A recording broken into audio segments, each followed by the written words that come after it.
نحمده ونصلي ونسلم على رسوله الكريم اما بعد۔ جب لوگ دنیا سے چلے جاتے ہیں تو ان کی روحیں اگر وہ نیک ہوں تو اعلیٰ علیین میں، اور اگر بد ہوں تو سجین میں چلی جاتی ہیں۔ تو جو لوگ سجین میں ہے یعنی قید خانے میں ہے، ان پر عذاب کے کوڑے برس رہے ہیں، وہ پریشانی و مشکلات میں ہیں، تو وہ تو ظاہری بات ہے اسی میں مگن اور مصروف ہیں۔ ان کو تو اس بات کی فکر نہیں کہ کون ان کے بعد سجین میں آتا ہے، اگلی روح کس کی آتی ہے۔ ان کے مقابلے میں وہ لوگ جو نیک اور صالح تھے، ایمان والے تھے، اچھے اعمال کر کے دنیا سے گئے، ان کو اللہ سبحانہ و تعالیٰ جیسا قرآن میں فرماتے ہیں کہ یا ایتها النفس المطمئنہ ارجعی الی ربک راضیۃ مرضیہ فادخلی فی عبادی وادخلی جنتی، کہ اے اطمینان حاصل کیے ہوئے نفس، چلو لوٹ چلو اپنے رب کی طرف، اس حال میں کہ تم اس سے راضی اور وہ تم سے راضی ہے، اور داخل ہو جاؤ میرے بندوں میں اور داخل ہو جاؤ میری جنت میں۔ تو اس سے بھی اشارہ اس طرف ملتا ہے کہ یہ جب نیک لوگ ان کی روحیں آپس میں ملتی ہیں تو خوشی کا اظہار کرتی ہیں، اور اللہ سبحانہ و تعالیٰ کی طرف سے ان کو یہ پروانہ ملتا ہے کہ میرے بندوں میں شامل ہو جاؤ۔ اور اس سلسلے میں حضرت ابو ایوب انصاری رضی اللہ تعالیٰ عنہ کی ایک حدیث ہے جس میں وہ فرماتے ہیں کہ رسول اللہ صلی اللہ علیہ وسلم نے ارشاد فرمایا کہ جب مومن کی روح قبض کی جاتی ہے تو خدا کے وہ نیک بندے جو پہلے دنیا سے جا چکے ہیں وہ آگے بڑھ کر ان سے ملتے ہیں، جس طرح سے دنیا میں کسی خوشخبری لانے والے سے ملا کرتے تھے، پھر ان سے وہ کہتے ہیں کہ اس کو ذرا مہلت دو، ایک دوسرے کو ذرا کہتے ہیں ٹھہر جاؤ، ذرا اس کو دم لینے دو، جو دنیا میں بڑے کرب میں تھا۔ یعنی دنیا کی زندگی میں مومن قید خانے میں ہوتا ہے، اس لیے وہ تو کبھی بھی راضی نہیں ہوتا وہاں رہنے پر، دنیا میں رہتا ہے، کچھ کھاتا پیتا مزے بھی کرتا ہے، لیکن اصلاً تو اس کو اپنا وہ باغ یاد آتا رہتا ہے جو جنت ہے، جس میں وہ اپنے رب کی رضا کے ساتھ داخل ہو کر ابدی خوشیوں میں رہنا چاہتا ہے، صالحین کے ساتھ، انبیاء صدیقین شہداء کے ساتھ۔ تو اس کو اس کرب میں جو وہ دنیا میں تھا کہ اس کو دم لینے دو، یہ باقی سارے نیک لوگ کہا کریں گے، اور اس کے بعد پھر اس سے پوچھنا شروع کریں گے تھوڑا آرام کر لینے کے بعد کہ بھائی فلاں شخص کا کیا حال ہے، کیا اس نے نکاح کیا، اس کا کیا حال ہے، وہ کیا کر رہا ہے، اس کی نوکری کا کیا، جو جو باتیں ان کو پہلے معلوم تھی اس سے آگے کی باتیں وہ اس سے پوچھیں گے۔ پھر وہ ایسے شخص کا حال بھی پوچھیں گے جو دنیا سے چلا آیا ان کے بعد،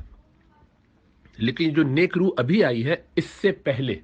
لیکن ان کو معلوم نہیں، تو یہ پوچھیں گے کہ ابھی فلاں کا کیا حال ہے، تو وہ جو نیا ابھی ابھی آیا ہے جس کا استقبال کیا جا رہا ہے تو یہ کہے گا وہ تو مجھ سے پہلے دنیا سے جا چکے، تو یہ سارے پھر کہیں گے انا للہ و انا الیہ راجعون، گویا وہ اس بات کا غم منائیں گے پھر کہ وہ تو یہاں نہیں ہے، یہ علیین میں موجود نہیں ہے، نیک لوگوں کے ساتھ اس کا ٹھکانہ نظر نہیں آ رہا۔ اس پر وہ پھر غم کریں گے، سارے افسوس کریں گے کہ گویا وہ تو بری جگہ پہنچ گیا، یعنی جہنم یا سجین میں، گویا وہ برے علاقے برے جگہ پر ہے۔ تو اس سے اس حدیث سے بھی ثابت ہوتا ہے کہ یہ نیک لوگوں کی روحیں آپس میں ملاقات کریں گی، ایک دوسرے سے بات چیت کریں گی، ایک دوسرے کا حال احوال پوچھیں گے، بلکہ اس طرح کی بھی روایات ہیں کہ جس میں یہ ہے کہ وہ باقاعدہ ایک دوسرے سے ملنے بھی جاتی ہیں۔ ابو ایوب انصاری رضی اللہ تعالیٰ عنہ والی حدیث تو امام ابو حاتم جو ہے وہ لے کر آئے اپنی صحیح میں، اور اسی طریقے سے ابو الدرداء رضی اللہ تعالیٰ عنہ کے بارے میں آتا ہے کہ وہ باقاعدہ اللہ سبحانہ و تعالیٰ سے دعا فرماتے تھے کہ اے اللہ میں آپ سے پناہ مانگتا ہوں ایسے کسی عمل کی جو میں نے کی ہو جو مجھے، یعنی مجھے بچا لیجئے، ایسے گناہوں کو معاف کر دیجئے کہ جو مجھے شرمندہ کرے عبداللہ بن رواحہ کے سامنے۔ عبداللہ ابن رواحہ جو ہے ایک اور جید صحابی ہیں جو جنگ موتا میں شہید ہوئے، اور شاعر بھی تھے بہت بڑے۔ بہرحال رسول اللہ صلی اللہ علیہ وسلم کہ ان دونوں اصحاب کی آپس میں تعلق اور محبت کی یہ بات تھی، تو ان کو یہ تھا کہ میری جب ان سے ملاقات ہو تو کہیں میں شرمندہ نہ ہوں کہ ان کو کوئی ایسی بات میری پتہ چل جائے، مجھے ڈسکس کرنی پڑے، کیونکہ جب وہ پوچھیں گے تو مجھے بتانا پڑے گا، تو ایسے کچھ اعمال ایسا نہ ہو کہ جو، یعنی اچھے اعمال میں دنیا سے جاؤں، عافیت کے ساتھ اٹھایا جاؤں۔ تو اس سے بھی اس طرف اشارہ ملتا ہے کہ یہ روحیں آپس میں ملتی ہیں، اور اہل سنت والجماعہ کی یہی انڈرسٹینڈنگ ہے کہ نیک لوگوں کی روحیں آپس میں ملیں گی۔ اب رہی یہ بات کہ یعنی ہمیں اور آپ کو اس سے کتنا فرق پڑتا ہے، ابھی تو ہم دنیا میں، اس دنیا میں تو ان چیزوں کا کوئی خاص عمل دخل نہیں ہے، بس سوائے اس کے کہ ہم نیک اعمال میں لگیں۔ ان تفصیلات میں پڑھنے کا کوئی عملاً فائدہ نہیں، یہ کیا کرتی ہیں، کیسے کرتی ہیں، وہ سب تو بات کی بات ہے۔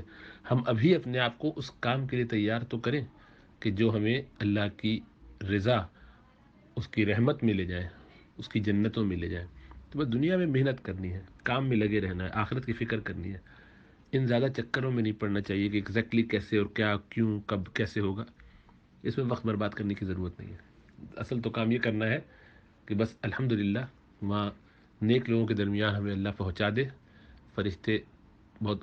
قیمتی اور خوبصورت خوشبو والے کپڑوں میں ہمیں ہماری روح کو نکال کے لے کے جائیں، اللہ ہم سے راضی ہو، ہم اللہ سے راضی ہوں، عافیت کے ساتھ اعلیٰ علیین میں اللہ پہنچا دے، انبیاء، صدیقین، شہداء، صالحین وہاں موجود ہوں، اور ہم بھی ان کی صحبتوں سے فائدہ اٹھائیں، برکتیں حاصل کریں، اور اللہ سبحانہ و تعالیٰ قیامت والے دن ہم سب کو بھی پروانۂ